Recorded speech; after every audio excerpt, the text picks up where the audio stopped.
Welcome back to the boat shop. Today is March 6th and we are down to our last piece of plywood here on the starboard side. So yeah, we got one piece to go, and you can see here I got the piece cut. Got the first layer of, well, the epoxy, first layers of epoxy and the fiberglass on, and then last night I put that copper naphthenate treatment on there. So now today we need to wash this, get the amine blush off, scrub it with water in a Scotch-Brite pad, then get it dried, and then we'll sand it just a little bit to take any rough surface bumps off of it, whatever.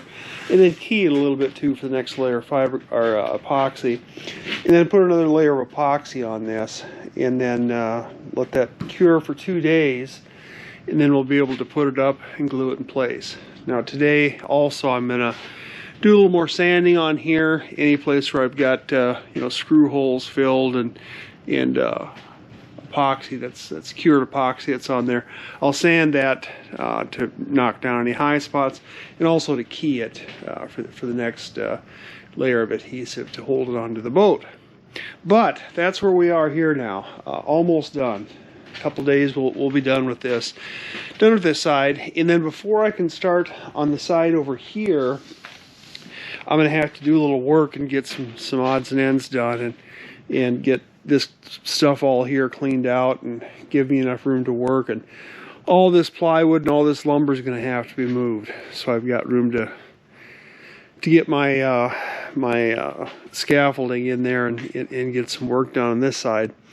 But I'm not going to be in a huge hurry to do that, because like I said, we got to get all this other stuff moved, and I need to get the shop cleaned up again decently once. And then I've got like scraps of plywood cut-offs and stuff here. And then this stack's going to have to go somewhere. I think I may go under here somewhere with it, kind of get it in halfway inside underneath the boat, and stack this plywood under there once this is done. So yeah, it's going to be a few days of cleaning out here, and depending on what the weather does, I'll have work to be done outside too. And I need other work that needs to be done, non-boat work that needs to be done. And so it might be a couple weeks before I start actually putting the plywood on the port side. But yeah, we'll get to it. One other thing I wanted to do, and I was going to start doing this the other day, was get these bearing holders mounted so we can get the shaft in. And I cut this out, and I was going to attach this to the keel and then run a router in here to get these circles routed out. But I don't have a router bit deep enough to do this one, so I'm not quite sure what I'm going to do there just yet. Of course, this is the stuffing box, and I have the least amount of access to work on that one. The stern bearing isn't quite so bad, but then it's significantly shallower too. So I don't know what I'm going to do here yet. I really don't. It doesn't necessarily, well, this one I'd kind of like to have it, because this needs to be sealed up against the keel to keep water out. This one here wouldn't matter because it's got water flowing through it and around it and whatnot. But so yeah, I don't know why they put such a long, deep. Yeah.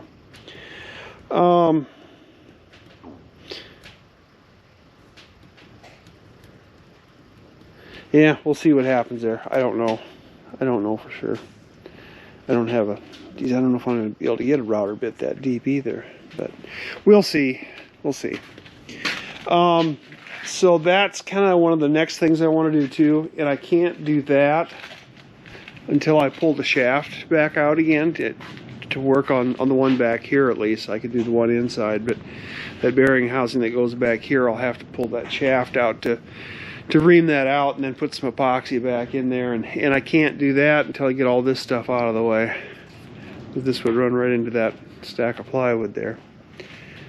So that's where we are down here. And inside the boat, I'll just give you a quick look at what's going on there. Oh, here, I repainted this corner of the tank here. I had a little bit of surface rust. Two places. One where this D-ring had been laying on the tank surface. And what actually happened here is a cat peed on top of this, and I didn't know it.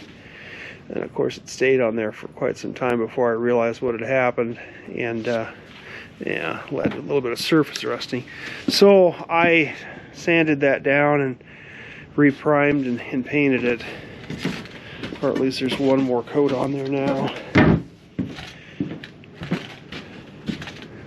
And in here,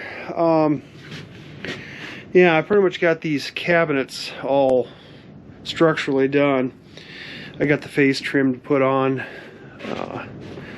You know, the pieces come across here, and then of course the doors, but I'm not going to worry about those just now because we're going to be doing a lot of work in here, and that would probably just get things dinged up. But you can see what I got here. Shelf on the bottom, and this is going to be a hanging locker area here for storing longer things.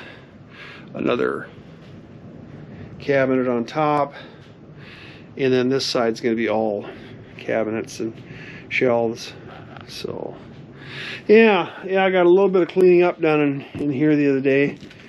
Got it vacuumed up and whatnot. I bought another, you saw that sitting here, I bought another shop vac, and this thing is quite the beast. I think it pulled paint off the wood.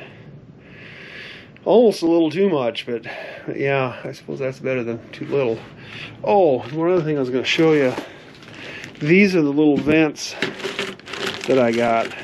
You drill a 2 1/8 inch hole out, and these just pop in. They got little tabs on the sides, and you bend those out, and that holds them in place. I don't know, it might almost be better just to put a couple dabs of adhesive underneath that lip too, but they aren't that expensive. They're stainless steel. 50 of them were 20 some bucks, so yeah, they aren't expensive at all, and they should work nicely for ventilating the cabinets. One other thing, I mentioned this a couple of weeks ago, things that make my life easier. Well, this was one of them, and this is a pad of kind of like plastic coated paper, and it's on a cardboard base, and you mix your epoxy resin or polyester resin or whatever it is you're working with, your two-part like this fairing compound or body putty. Fairing compound, Total Fair's back there, and then I got regular body filler too that I can use. But anyway, you mix it on these and then just peel off the sheet and throw it away. And this was something I had thought about, that somebody should make something, just, you know, like little plastic sheets that pull off, and of course I got to think, yeah, somebody probably does. If I thought about it, somebody probably has made it. So I searched for it on the internet and found it, and there's 100 sheets here. So yeah, that's going to make life a lot easier when you're going to, you know, do inside work where you're filling screw holes, or, you know, around the framing here or whatever. It's just going to make things simpler and easier. Nothing really to report in here other than that painting that I did up here.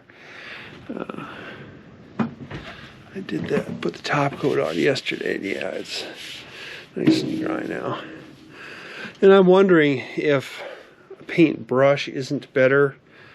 I know the roller probably leaves a nicer surface, but the paint brush, I think, puts on a better coat, probably a better adhering coat. I don't know. But a couple other things that I wanted to mention. You know, I've been using my composting head. I've got it hooked up, and I've been using it for over a month now. And my thoughts on it. Yeah, it's fine. It's not as convenient as like a toilet at home. You know, my house toilet is tall and elongated, so it's a great big bowl, and it sits up higher, and I kind of like that in a toilet. It's more like a commercial toilet almost. But so this is a little smaller, and the opening then it is also smaller. So you're shooting for a relatively small opening there, and so it's all right. I mean, it stuff goes where it's supposed to. Then you got your urine drain here, but it's a smaller opening, and so you got to be a little more careful. But it works all right. It works well enough that I'm considering rethinking what I'm doing aft in the aft head. I was talking about putting a desiccating, or not a desiccating, this could be considered a desiccating toilet, but incinerating toilet in the aft head, simply so you don't have to worry about cleaning it out. But frankly, I've been using this probably every other day, so I use this as much as I use the toilet in the house, and yeah, it's fine. So I may just put another one of these in the back. The urine goes into my gray water tank, as does this urinal here. And this urinal, when I originally found this urinal, it was like 75 or 80 bucks for just that little plastic urinal, and I thought that was ridiculously expensive, but it works fine, and it is quite effective. So I needed another one. I wanted to put one in the back, and I even might put one in the pilot house. And I found them on Amazon now, where somebody, a US based maker, is selling. They're like $35, so they're less than half the money of the original one. So yeah, I like these urinals, and they too go right into the gray water tank, and will just get pumped out with my gray water sort of semi-trash pump. But that's, like I said, that's all working well, and I've been using all of this in addition, to the water in here. Since that water line froze up in the house, I was coming out here and doing virtually everything out here for a while, for that week or whatever that I was without plumbing in the house, and it works fine. And I've been running all winter off my water tank. Now, of course, I'm not showering and doing dishes and stuff like that, but we're still, we still got all sorts of water. Let's see here. Forward water tank's full. Aft water tank is full. Yeah, gray water tank is, yeah, it's now running 2/3 plus full. So the gray water tank will have to be pumped out here in the near future. And of course, I just put a garden hose adapter onto that pump. The pump is here. I just put a garden hose adapter on there for now, but in the real world, it's going to go to a through hull in the side of the boat to get pumped out. But looks like pretty soon here I'll have to pump that out to get a garden hose in here and just run it out back and pump it outside. Water the garden or water the yard, whatever, with it. But yeah, so that's where we stand on the 6th of March. And like I said, I'm not planning on starting the port side just yet. I got a bunch of other work to do, and a lot of that work is going to be dependent upon the weather too. It's dry enough and not blowing 40 miles an hour like it normally is around here. But yeah, I guess that's about all I can think of for today. So I'll update again probably next week, but maybe not. We'll see if I get anything done or not.